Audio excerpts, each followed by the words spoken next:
How to add a moving watermark on CapCut PC. In this tutorial, I'll show you guys how you can easily do that. The first thing I'm going to do is open up CapCut PC and create a new project.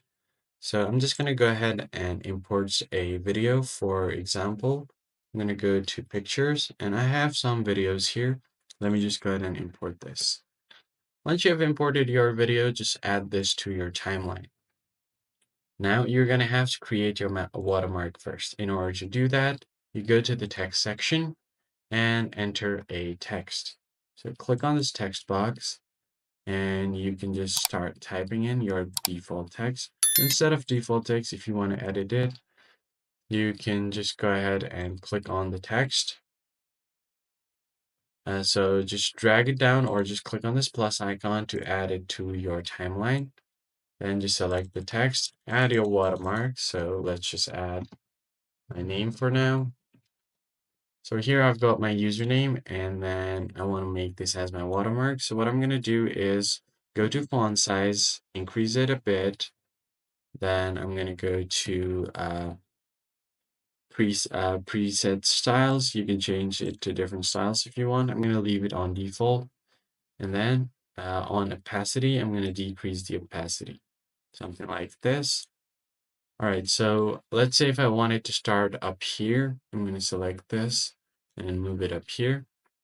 So what you can do is on the basic tab, you will find the positions tab right above the opacity. You have scale, your uniform scale, and then position. So you are just going to have to go ahead and add a keyframe here for the position of your watermark. So I'm going to add a position keyframe. Then just play the video and choose where you want the watermark to end.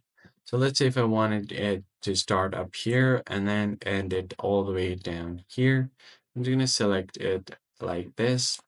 Now, if I start playing this, it will start from top, move down, and it will end at the bottom. All right, so from here, what we are going to do now is copy this keyframe. So let's copy the first one. You can do Control C, select the part of the video, then Control V, and it will paste the keyframe. Copy this one as well, move right here, and then you're going to paste the keyframe. All right, so let me just show you guys quickly. Let's just start from the beginning. So here it starts and it starts moving to the bottom. And again, once it reaches the bottom, it's going to bounce back up top. Once it gets here, it's going to bounce back down. So that's how you basically add a moving watermark on CapCut PC.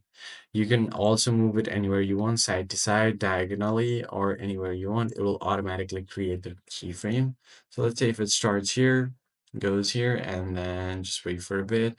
It moves like this, and then goes to this position. That's pretty much it, guys. I hope this tutorial was helpful, and I'll catch you on the next one.